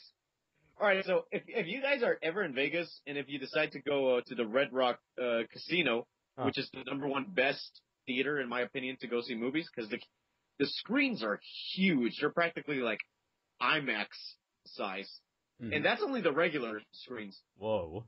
And the IMAX screen is like, they literally like fill up the entire wall. So it's kind of like what do you call them? Almost like a drive-through. Drive-in. Drive-in. Almost like a drive-in. It fills up the whole wall. There's like no portion of the wall that's like revealed in the IMAX screens. Okay, so at this theater you have to like, okay, if you want to go see like a very recent film that just came out, you have to go get your ticket in advance because you can't go there 10 minutes earlier. 10, 20 minutes earlier to get your ticket because they sell out quick. Oh wow! So it's one of those like busy theaters. Yeah. For The Dark Knight Rises, I had to get my ticket like 4 hours earlier. And for Pacific Rim and The Hobbit, we just went to get our tickets an hour earlier. And okay, so we got our tickets, and we had like 20 minutes left until like the previews were about to start. So we were gonna go get some snacks.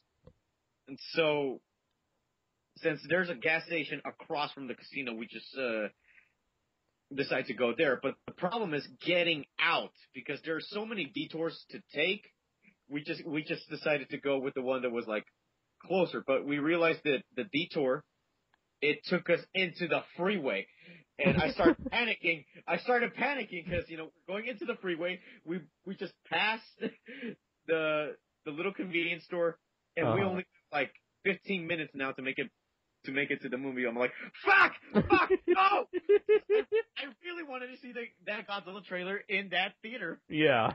And I was like, oh, fuck! And we just, and we go into the highway, and I keep looking for like, where's the next exit? Next exit. And you're driving, right? Yeah, I'm driving. Oh, you're driving. Okay. No, he's flying. Okay, and then I see the sign saying that the next exit is a half a mile off. I'm like, I'm terrible at math. I'm just gonna speed up. So I start speeding. I'm like, I don't give a damn if I get a ticket. I have to see that Godzilla trailer in that theater. We have to make the jump to light speed. So I literally just blew the plaid. We have to hit 88 miles per hour, David. I went to like 80, 85 miles per hour. I was dodging cars back and forth. It took us like, I think 3 to 4 minutes to get to the next exit.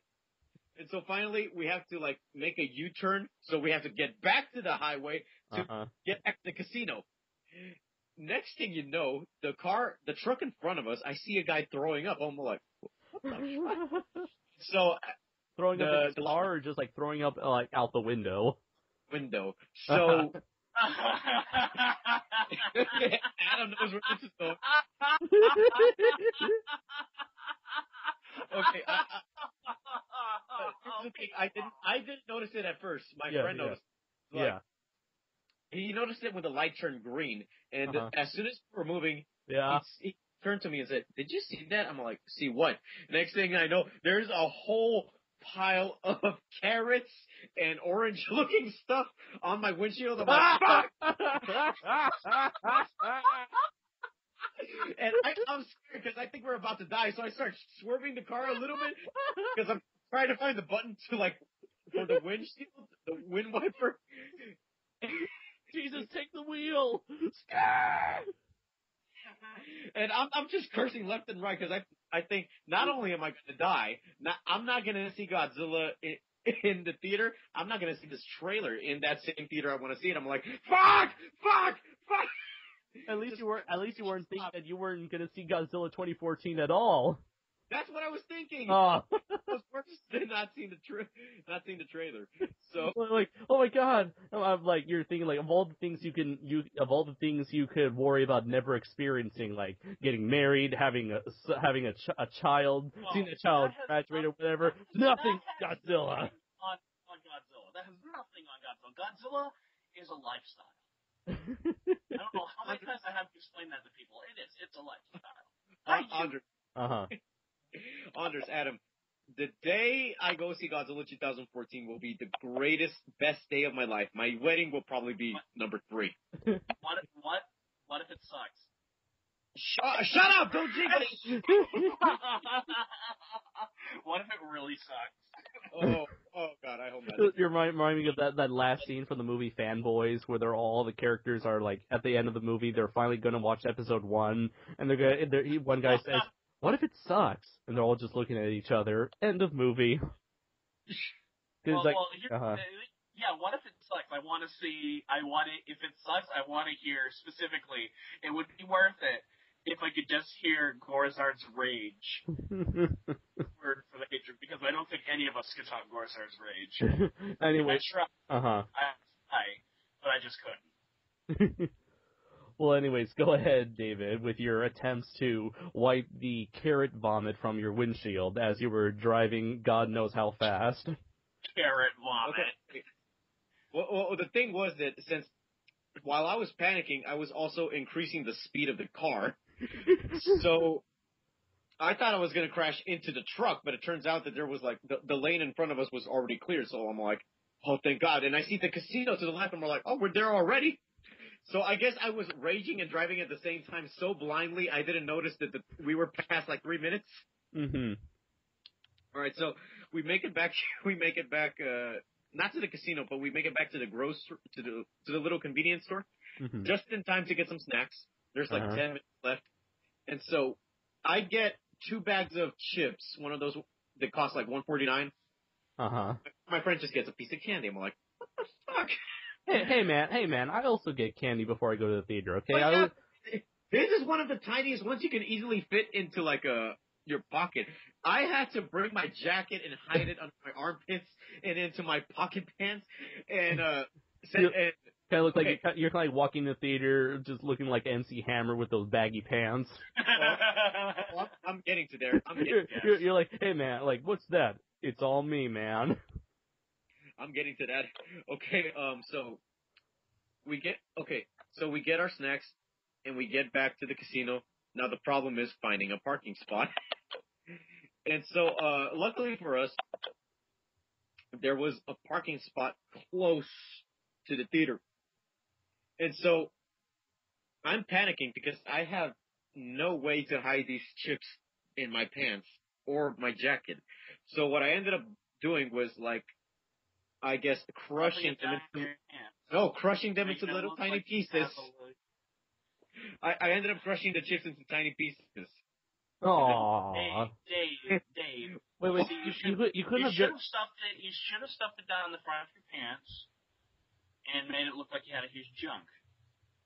You see, you could have just opened the bag and let all that extra air out, because half the bag is just air, man. I did do that. And I even tried flattening it, but it was still fat. It's actually some kind of carbonated thing, in which if you breathe in, you die. Really? Yes. Oh my God. Adam tried that one day. I'm just kidding. Yeah, why do you think I had to suddenly rap Compound of Chaos? My actor.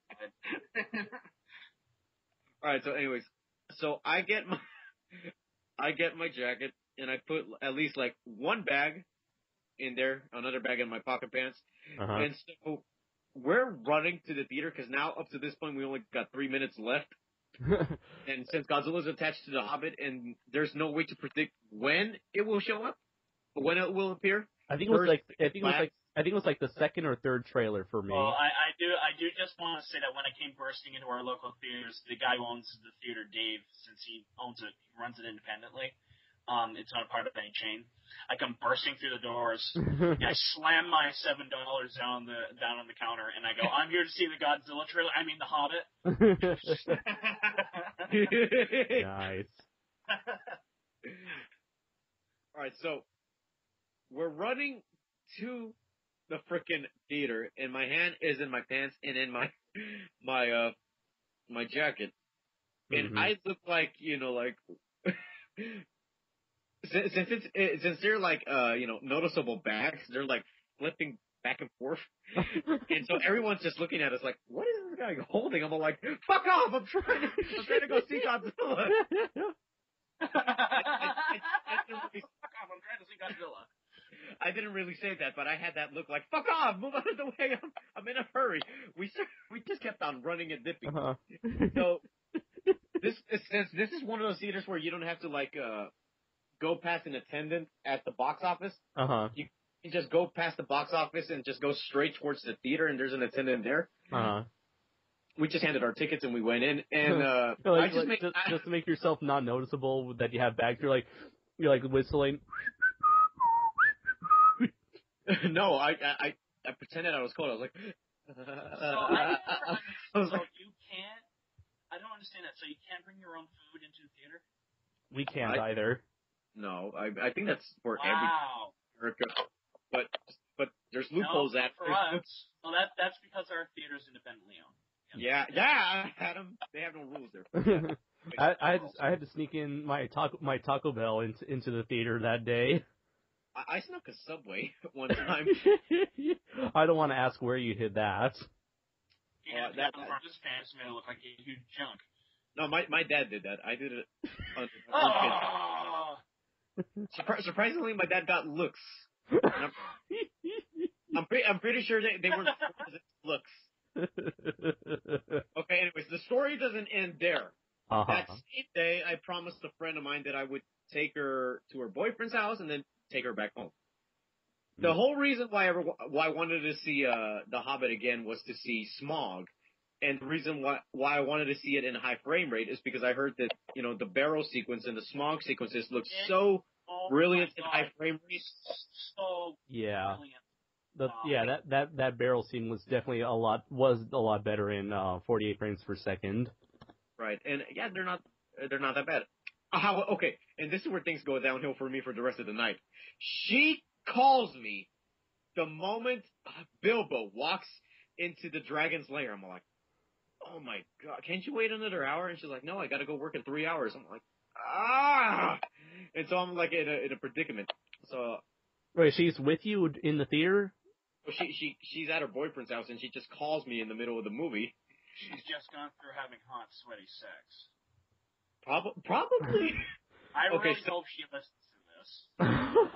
Oh, okay, God. Well, I'm kind of torn between should I... Okay, I could just be a dick and abandon her and leave her there.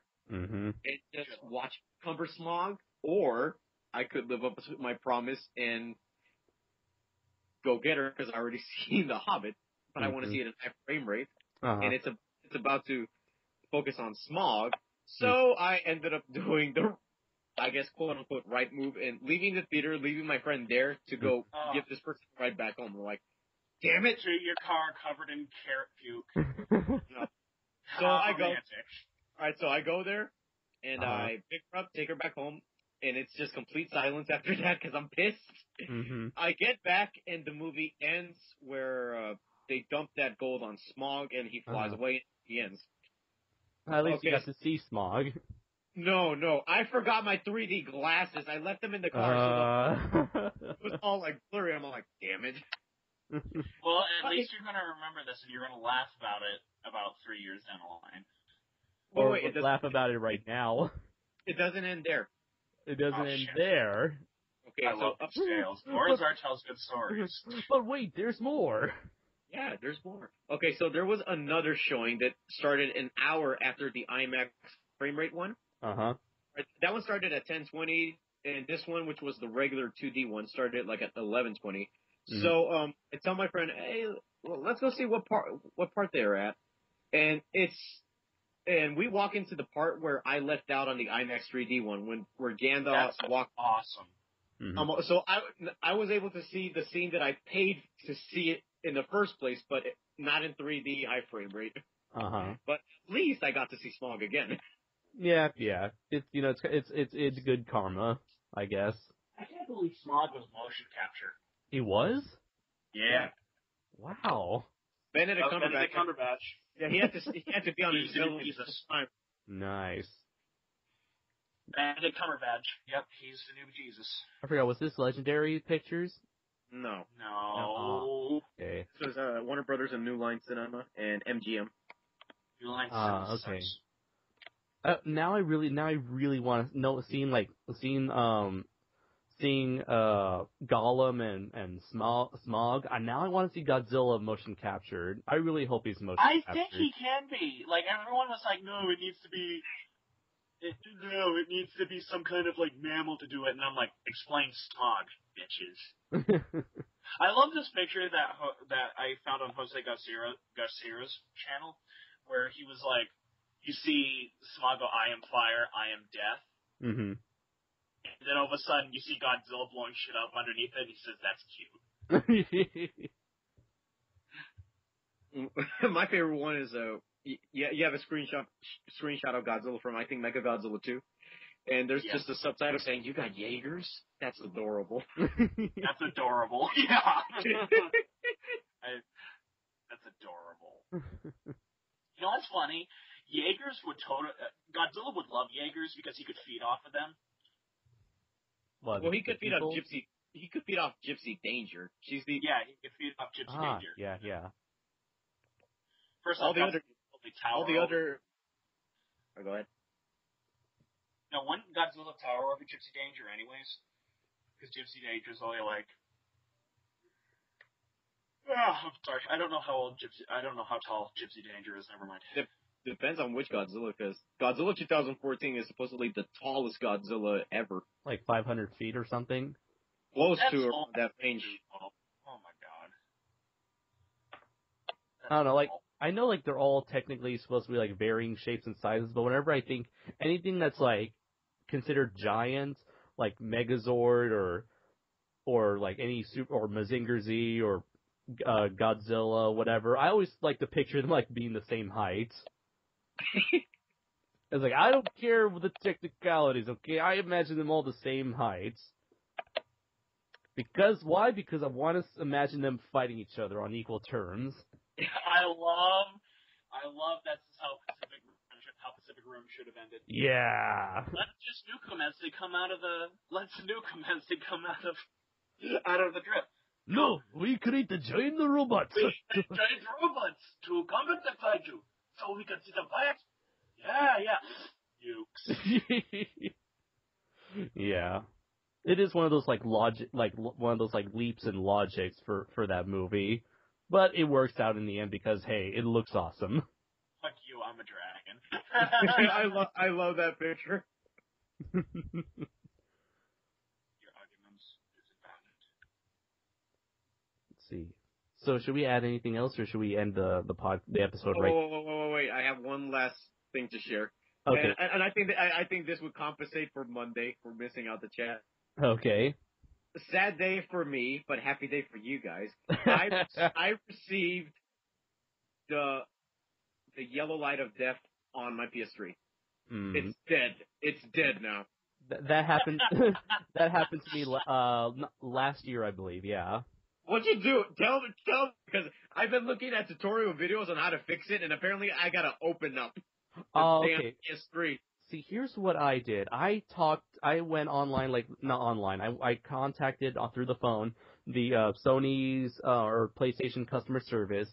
I told them what was happening with my PS3. Now, just to let you know, I have the original 60 gigabyte Model 1 version, the original PS3, and I've had it since 2007. Got the one. It's the one that can play PlayStation 2 games with 4 USB ports. I love it so much. And so then it got the yellow light of death, and I contacted them, and they gave me an offer because this is like way past the warranty. They gave me the offer for them to send me a new PS3 if I paid like $60 or something. And so did I send them? I think they sent, no, I can't remember if I sent them if I sent them my PS3. Yes, I did, because it got the yellow light of death, and it had my game inside. So, yeah, there was no way I can get my disc out. So I sent them my PS3, and they sent me a new PS3, which I asked for the exact same model, the original 60 gigabyte one, and they gave me my game back in an envelope, and that's how I solved my problem. And you see, if you had an Xbox and you tried that would not work at all.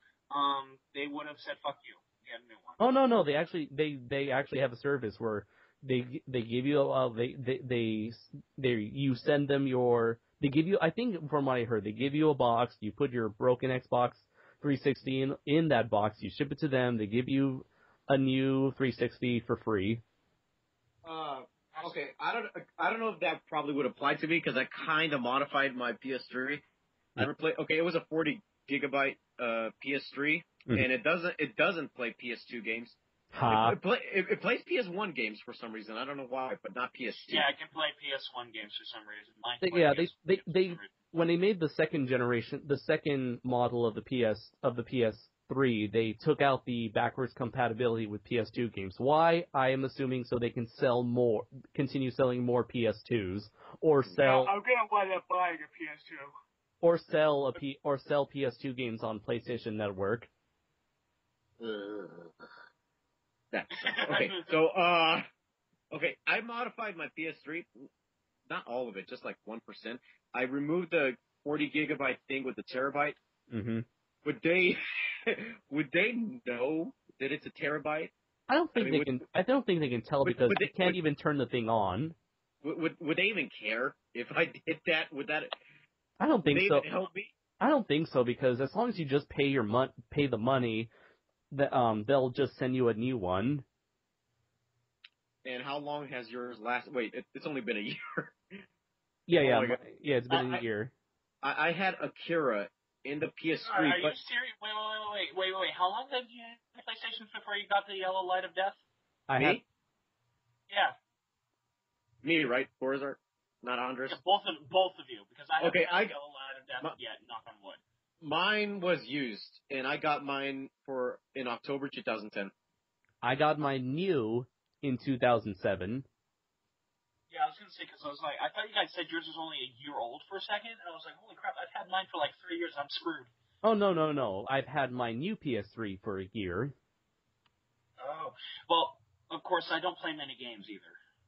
Yeah. Apparently, like, if you leave your PlayStation 3 on, that might, like, be a reason why you get the yellow light of death. But the thing is, it takes so damn long for your games to update or to download stuff. You have no choice but to leave them on overnight or whatever. Mine's really quick when it comes to updates and stuff. Oh, you must have a really good internet connection. I do have a really good internet connection. You go into my house and you can breathe in the internet waves. Yeah, breathe in that cancer. So, advice? Cancer! Just pay the $60 or however much it costs, and there you go, new PS3. Oh my god, I've been forced to like fall back onto my Xbox 360. Oh, and the sad thing is you can't even get a PS4 because that doesn't play PlayStation 3 games. What? There's no backwards compatibility at all with the damn machine. I'm about to Google that right now. Can PS4s play PS3 games? They'll be like, no. Troll face. PS4, the ultimate back. That's what it sounds like. That's what it frickin' sounds like. Okay, see. Because ultimate back. PS4 system detail, PS4. I'm not gonna read all this. Gameplay sharing. You can't. I don't think you can even on PS4. You can't even download the games that you bought off of PlayStation Network. Oh, that sucks. How does PS4 hardware look beyond the PS? Yeah, that's why I decided not to get a PS4 because, like, why would I? I already have a system that can play 3 generations worth of games. But not PS4s. Oh wait, but some PS4 games will be converted to PS3. And like I mentioned before in our episode 9 chat that recording that there weren't that many games that I was interested in unless like the games that I am interested in, they're like down the road. So I'm just gonna wait until there's like a price drop and some bundle with a game or two and a controller. I'm going to quite a bit. What? On PC. Okay. Here's what I read. Here's what I'm reading. Okay, you can't play PS3 games on PS4. However, Sony announced that some PS3 games can be played later on PS4 by streaming via Gaikai, but Sony didn't reveal yet how this will work. What's Gaikai? I don't know, but I know streaming means you don't actually own it. You know, it's not like you need an internet connection to do that. Yeah. It means like, yeah, I hate the idea of streaming because I can understand if you download a digital copy because that's what PSN is for.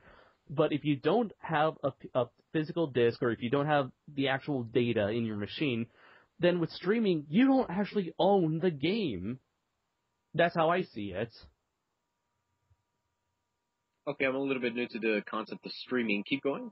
It's basically like Netflix or whatever, you know. I'm assuming you have to pay some sort of fee either for the game itself or for the actual service. Ooh. And so like a Netflix version of gaming? Video games? Maybe, yeah, but I have a feeling that maybe this is because maybe this might be for the individual games themselves or something. So you would have to wait for the game to load and I don't know how it's supposed to work, but I guess you're supposed to wait for the game to stream and like a movie on Netflix, and then you play the game. That's not bad. Yeah, but I don't know. Like I mentioned, it's not like it doesn't, for me anyways, if I'm streaming something, it doesn't feel like I own it or whatever. Even if like... I don't care as long as I play the game. Yeah, I guess so, sure. Ass is ass. I mean, Andres. What? English, mofo, do you speak it? You're one to talk, Andres. Times you messed up on this frickin' video, Jesus. At least I'm editing those mistakes out. Unlike Bill. Yeah. So Gaikai won't be available for PS4 until the summer. What's defined as summer?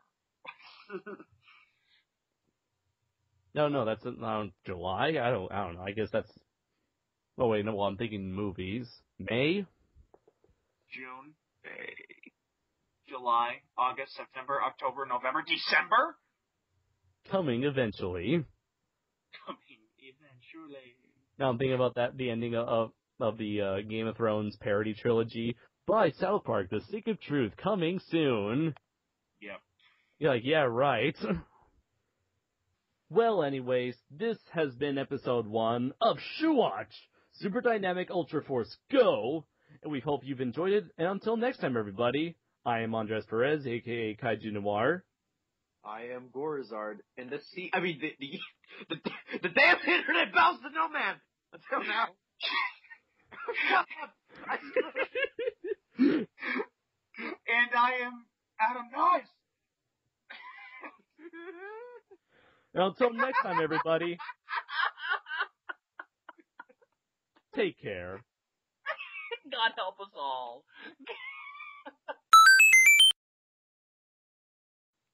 All right, now customer service. All right, just call them. Oh, wait. No, wait. I don't have the number. You're supposed to help me find it. I thought you said you did find it. I don't trust that number. Just try it. Else. Just try it. If it turns out to be some tranny hooker, just hang up. Right. God. Now I have to find it again. Stop it. You're being a tranny hooker. Jesus Christ. See. Okay, get help. You know what? I was thinking service. Jesus.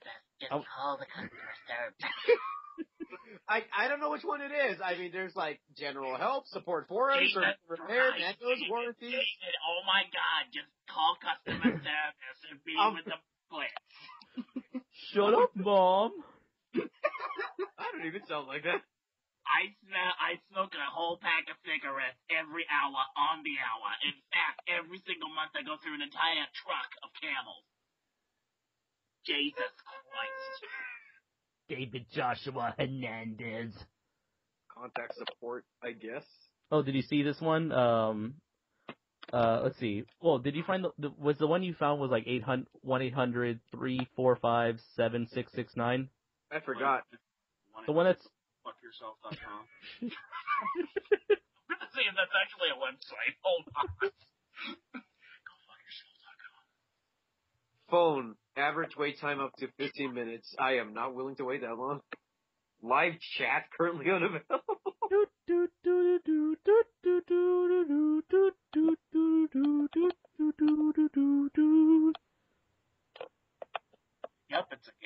website. Only you would find it, Adam. Only you. Oh wait, is this the number? The one I just posted on Skype. That's what I found. Where is my damn phone? Oh, and even on Sony's website, it shows here. It shows the exact same number, where the last four numbers spell out Sony. Shocker! How creative. I am on the PlayStation site. Yes, I was on the PlayStation Network site. That's what I found, and I was on the Sony site, and that's what I found. The force is not strong with this one. No, it is not. David? What? You can kindly... What? You can kindly... What? You can kindly cut off your balls and go fuck yourself. What is the context behind this? You are so stupid, Dave. What? What? What I do? Just call customer support. Hold on, I'm trying to find my damn phone. Alright, I found my phone and I see Adam going like, hi, hey! Hi. And Anders going like, hello. Hello. And Adam going again like, hey! That 1 minute ago. Okay, I just want to say that at school. Oh, now before I forget, I talked in a Japanese accent all day at school the other day. Oh, hello, my friend. Hello. Oh, Andres, how you be? oh, yes, I did absolutely great. David, you need to call Japan in order to figure out your PlayStation 3 problem. Oh, you're right. You have trouble with your PlayStation. I must commit an honorable suicide.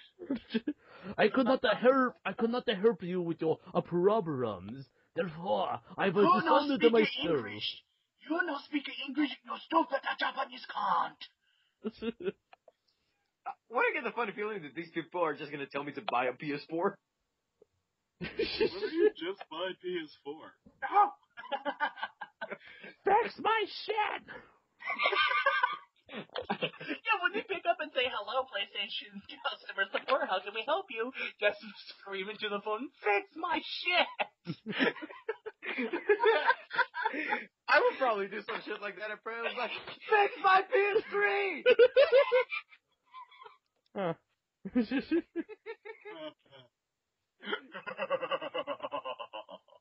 Mwahaha. Oh, oh, oh, oh. I found the Evangelion clip of the Shinji's English voice actor. Alright, send it. Alright. I figured we should all watch it like we wait until like each of our videos is at like 000 and then we all press play at the same time. I have no idea what Evangelion is. Teenagers pilot giant robots to fight giant monsters. And a bunch of effed up stuff happens because the creator is fucked up. One of the characters masturbates A lot of fucked up stuff. Let me just get this straight. A lot of fucked up stuff happens because the creator is fucked up. Yes. I love it. Okay. I love his logic. I will not argue with his logic. Adam, actually you will love Evangelion because it has one of the most fuck-you-est endings in anime in history. Here's the thing. The whole series is building up to the protagonists fighting this evil organization known as Seele. And for the last two episodes, they never show this conflict. Instead, you see all the characters having inner monologues in this dream sequence. The last two episodes are just one long dream sequence, and it goes against everything that character development is meant to stand for. No. You see, you guys, there's a difference between fuck you endings and stuff like that. Well, if something goes against character, you can have a fuck you ending, but sticks with character. Mm-hmm. You can. You can. In fact, those are the type of fuck you endings that I like.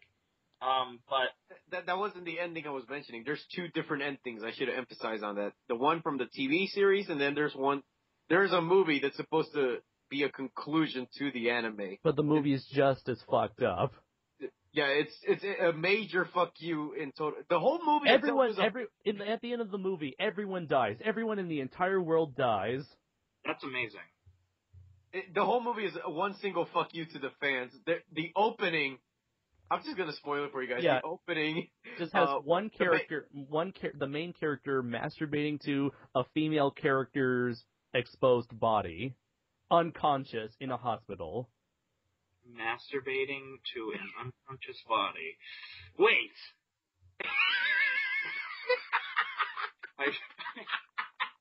That sounds familiar somehow. That sounds familiar.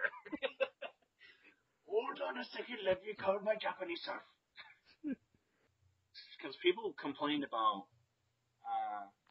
Well, I just want to say, like, throughout the entirety of Evangelion, there is really no character development. Dave, I think you're going to hate Compound of Chaos's ending. Adam, you already warned me before, and this is your movie. This is an Adam Noyes movie, so I'm probably expecting a fuck you ending. You are totally going to hate my ending. I think I know what the ending is, because I think you told me the ending. No, I changed a lot. Alright, so I sent you guys the link. Okay. Alright, so let me know when you're all at 000. I have mine ready. Oh my god, my friend of mine, he watched Evangelion previously, and we were both watching the first movie together, the rebuild movie, and he showed me an image, and it was Shinji crying, like, as, you know, of course, being Shinji, and behind him is his father, and he's wearing a sweater, and on the sweater it says, "Get in the fucking robot." That's Evangelion in a nutshell, basically. Right, I'm at 00. Okay, you at 000, David? Yeah. Okay. Yeah. Press play in 3, 2, 1, go!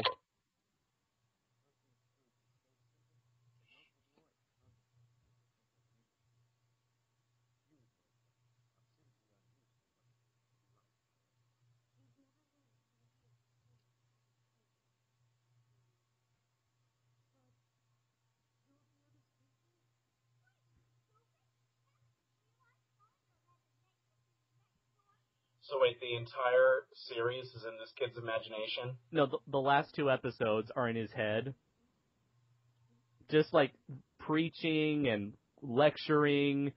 It's like all words with no substance. That's awesome. That is such a great ending.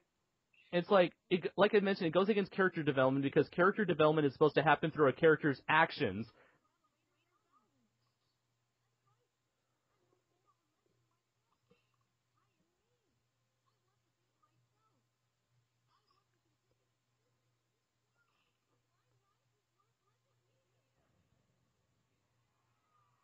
What the fuck am I watching?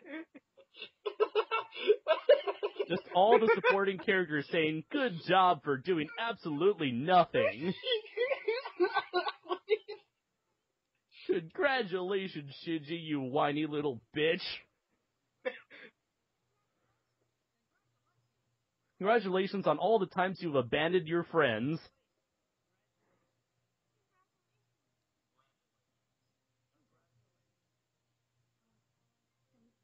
Here we go. Thank you, Father. Goodbye, Mother. And to all the children, congratulations. Here we go.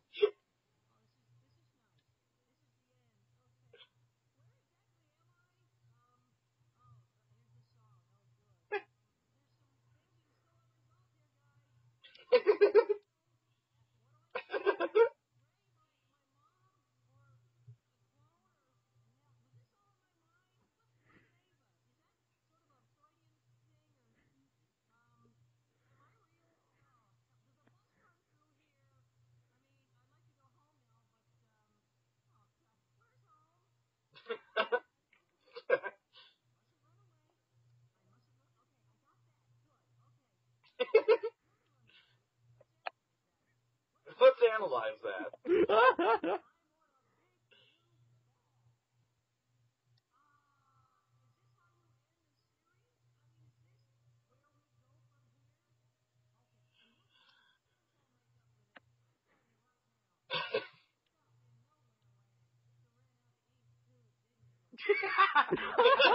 You ran out of ink too, didn't you bastard? Because like it got to the point where they completely ran out of budget. They didn't have any animation. They had like barely drawn pencil sketches filled with crayon.